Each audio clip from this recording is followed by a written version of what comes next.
Oh, looking here at Suzanne Vega's Solitude Standing, an album from 1987. Um, Probably her most well-known song, and a song that's on this album, is Luca.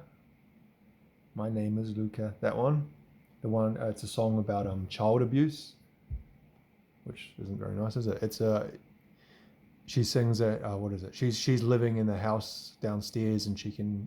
It's written from the viewpoint of the kid, of Luca, and he's saying, "My name's Luca. I live upstairs. If you hear noises like someone crying or getting hit, don't worry. It's just what it is." It's quite a sad song when you think about it, but that was a pretty big song, kind of on pop radio in the late '80s, and still, if you listen to certain radio stations with certain formats, you'd still hear it today in supermarket places like that. But I guess I'd say that that's what she's known for by most people, but she's had a pretty long career outside of that, and this is probably, or not probably, is her biggest album. Like I said, released in 1987. I picked this up in 2020. I remember actually buying this the day I bought it at a secondhand store for $1, and it was raining. Important information to remember. But maybe the reason I remember it is because the car I was driving that day was my wife's car. Well, actually not my wife's car, the family car, but the car my wife usually drives, which has a CD player in it. And so when I bought it, I could put the CD in as soon as I bought it, as I was driving home. And I remember listening to it and thinking, wow, I didn't know Suzanne Vega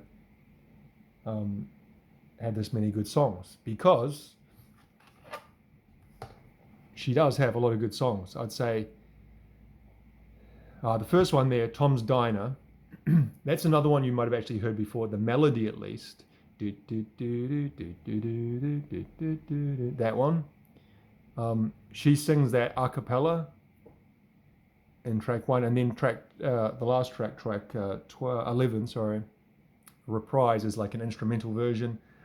Kind of, it's not just a straight instrumental. It's almost like a Frenchified sounding one. It's almost sounds like a novelty song. They could have left it off the album, to be honest. But then 2, Luca, which I just talked about.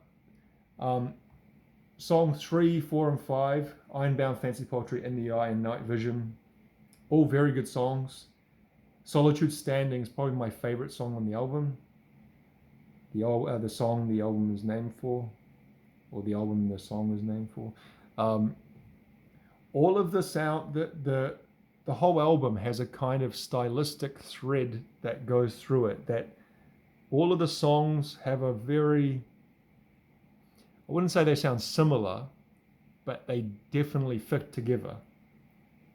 They have a sort of a musical theme, a leitmotif, if you will, that kind of weaves its way through the album. And part of it is of the time, 1987, is this kind of, it has like a kind of synth bed, or here it comes trying to describe music, my favorite thing that I'm terrible at. Between the guitar and her voice, it's filled in with light synth strings, maybe. I don't know how to describe it, but it kind of is an ever-present sound throughout the album, but works really well together with her voice and the songs. They all have a kind of melancholic feel, apart from maybe Calypso. Calypso, apparently she wrote that much earlier. She wrote that when she was a teenager. She made this album when she was in her late 20s. But Calypso she wrote about 10 years earlier. And Calypso is actually the story of, from the Odyssey, the ancient Greek saga, where Odysseus is captured by Calypso, and she traps him on the island for years and years, singing to him, and he kind of is intoxicated, but then finally he decides he wants to leave, but he can't, and all that. Well, that Calypso is about that. And Calypso has a kind of a more upbeat sound to it. And I'd say also Wooden Horse, song 10, has almost like a female James Taylor sound. James Taylor's kind of, I like James Taylor, but his songs can sometimes be, especially his post 70s stuff, a bit corny.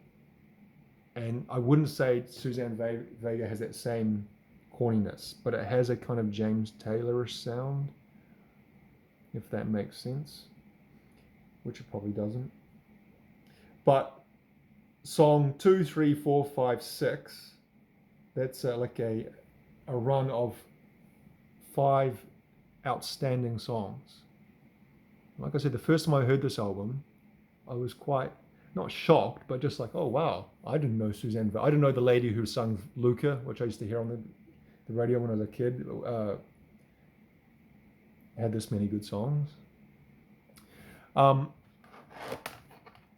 Something I noticed is that there's something about music from the year 1987 that has a certain connection in my brain. And I was thinking that at that age, I would have been a kid. And I've heard that there are certain years in your development that things, whether it be movies or TV shows or whatever you're exposed to, have a particular connection, and throughout your life, when you hear it again, it kind of awakens a certain part of your brain. And I've a few times, more than a few times, I've heard a song, and it's not even like, oh, this is an amazing song. It's just like a song that kind of fits into my brain in a comfortable way in some fashion. And then I'll look at it, I'm going to research it, and I'll see again 1987. And it's kind of strange. This album's 1987 as well, and it has that feeling. I'd say there's also a couple of years in the 1990s that do that, when I was a teenager, where, again, music from those particular years in some certain way appeals to my sense more than any other times. Lyrics, as per usual. Her with her band. Some empty pages. Yeah, I looked through that. Oh, the one person I did see is Shawn Colvin. She sings background vocals. Shawn Colvin, I'm going to admit that I've actually never heard a single piece of music from Shawn Colvin, but I have heard the name. I think, isn't she kind of pop country music? But she was certainly big enough in a certain time where I had heard of her. Even if I hadn't heard her music, I heard her name, and she sung the background vocals on this album. So yeah, Suzanne Vega. I follow her on Instagram.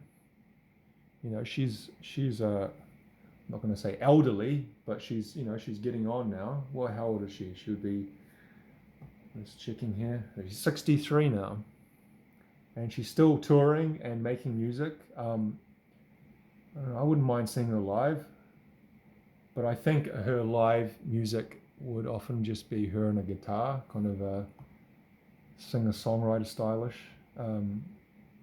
Where the kind of thing that appeals to me about this album is the full band orchestration, not just her and her voice and the guitar, but it works together with the bass as well. Whoever that played the bass on this album, that's something I noticed I like a lot as well. It sounds like a fretless bass. Who plays bass? Michael Vischiglia, bass guitars and additional synths. Anton Sanko synthesizers and classical guitar on Night Vision. Night Vision's got a nice kind of mid-section in it. Not a solo, but kind of a bridge. There's this kind of dreamy feel. Anyway, I'm rambling. It's a really good album. Something that, not, like I said, it's not the kind of thing you'd imagine, oh, Suzanne Vega. I guess, when I think of Suzanne Vega, I think of that female artist from that time. Is it Belinda Carlisle? Brandy Carlisle. Belinda? Who's Brandy Carlisle? Belinda Carlisle. And who's the one who sung Tin Soldiers? Step by step. To that one. What was her name? Minka or something? I have her album actually, but I can't remember. It starts with, it's just a one word name.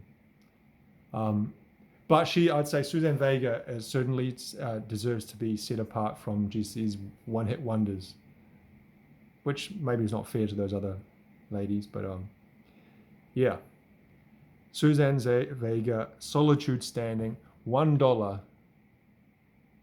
more than worth it, eh?